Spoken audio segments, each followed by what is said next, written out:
भगवान विष्णु जी और माता लक्ष्मी जी। एक बार भगवान विष्णु जी शेषनाग पर बैठे बैठे बोर हो गए और उन्होंने धरती पर घूमने का विचार मन में किया। वैसे बहुत साल बीत गए थे धरती पर आए और वह अपनी यात्रा को तैयारी में लग गए। स्वामी को तैयार होता देखकर लक्ष्मी माँ ने पूछा, आज सुबह सुबह कहाँ जाने की तैयारी हो रही है?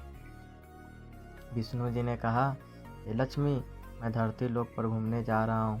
तो कुछ सोचकर लक्ष्मी माँ ने कहा, हे देव, क्या मैं भी आपके साथ चल सकती हूँ? भगवान विष्णु ने 2 पल सोचा, फिर कहा, एक शर्त पर तुम मेरे साथ चल सकती हो। तुम धरती पर पहुंचकर उत्तर के दिशा की ओर बिल्कुल मत देखना। इसके साथ ही माता लक्ष्मी ने हाँ कह के निकल गई और सुबह सुबह माँ लक्ष्मी और भगवान विष्णु धरती पर पहुंच गए। अभी सूर्य देवता निकल रहे थे। रात बरसात हो रही थी। चारों ओर हरियाली ही हरियाली थी।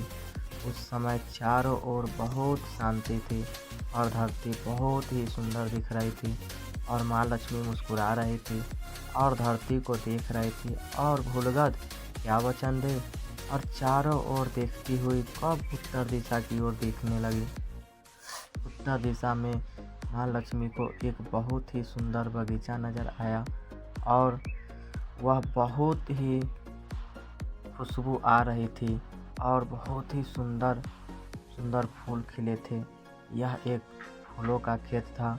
वो लक्ष्मी बिना सोचे समझे खेत में गई और एक सुंदर सा फूल तोड़ लाई। लेकिन जब माँ लक्ष्मी भगवान विष्णु के पास वापस आई तो भगवान विष्णु की आंखों में आंसू थे और भगवान विष्णु ने माँ लक्ष्मी को कहा कि कभी भी किसी से बिना पूछे उसका कुछ भी नहीं लेना चाहिए और साथ ही अपना वचन भी याद दिलाया। माँ लक्ष्मी को अपनी भूल का पता चला तो उन्होंने भगवान विष्णु से इस भूल की माफ़ी मांगी। तो भगवान विष्णु ने कहा कि जो तुमने जो भूल की है उसकी सज़ा तो तुम्हें ज़रूर मिलेगी। बीवी माली के खेत से तुम बिना पूछे फूल तोड़ा है, यह एक प्रकार की चोरी है। इसलिए तुम 3 साल तक माली के घर नौकर बनकर रहो। उसके बाद मैं तुम्हें वैकुंठ बुलाऊंगा। माँ लक्ष्मी ने चुपचाप सर झुकाकर हाँ कर दी। आजकल की लक्ष्मी थोड़े थी और माँ लक्ष्मी एक गरीब औरत का रूप धारण करके उस खेत के मालिक के घर गई। घर क्या, एक झोपड़ा था और मालिक का नाम माधव था।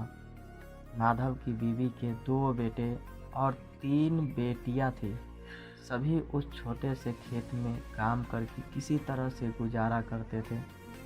माँ लक्ष्मी जब एक साधारण और गरीब औरत बनकर जब माधव के झोपड़े पर गई तो माधव ने पूछा, बहन तुम कौन हो और इस समय तुम्हें क्या चाहिए?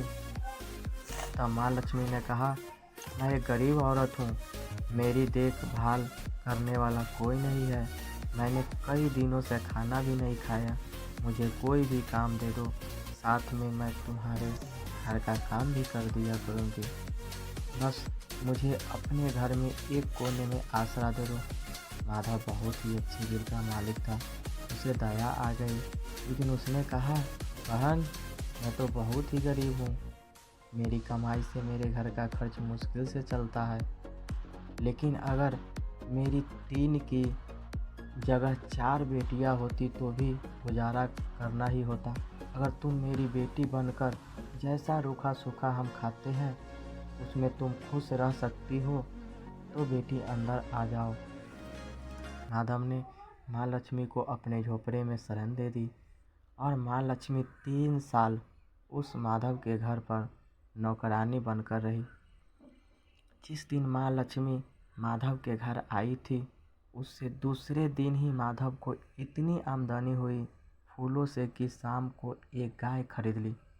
फिर धीरे धीरे माधव ने काफ़ी ज़मीन खरीदी और सबने अच्छे अच्छे कपड़े भी बनवा लिए और फिर एक बड़ा पक्का घर भी बनवा लिया। बेटियों और बीवी ने गहने भी बनवा लिए और अब मकान भी बहुत बड़ा बनवा लिया था। माधव हमेशा सोचता था कि मुझे यह सब इस महिला के आने के बाद मिला है। इस बेटी के रूप में मेरी किस्मत आ गई है। मेरी ओर अब 2-3 साल बीत गए थे, लेकिन माँ लक्ष्मी अभी घर में और खेत में काम करती थी। एक दिन माधव जब अपने खेतों से काम खत्म करके घर आया तो उसने अपने घर के सामने द्वार पर एक देवी स्वरूप गहनों से लदी एक औरत को देखा। ध्यान से देखकर पहचान गया, अरे यह तो मेरी मुँह बोली चौथी बेटी यानी वही औरत है। और पहचान गया कि यह तो माँ लक्ष्मी है। अब तक माधव का पूरा परिवार बाहर आ गया था और सब हैरान होकर माँ लक्ष्मी को देख रहे थे। माधव बोला, हे माँ, हमें माफ़ कर, हमने तेरे से अनजाने में ही घर और खेत में काम करवाया है। माँ, यह कैसा अपराध हो गया। हे माँ, हम सबको माफ़ कर दे। अब माँ लक्ष्मी मुस्कुराई और बोली, हे माधव, तुम बहुत ही अच्छे और दयालु व्यक्ति हो। तुमने मुझे अपनी बेटी की तरह रखा, अपने परिवार के सदस्य की तरह। इसके बदले मैं तुम्हें वरदान देती हूँ कि तुम्हारे पास कभी भी खुशियों की और धन की कमी नहीं रहेगी। तुम्हें सारे सुख मिलेगी जिसके तुम हकदार हो। और फिर माँ अपने स्वामी के द्वारा भेजे रथ में बैठकर वैकुंठ चली गई।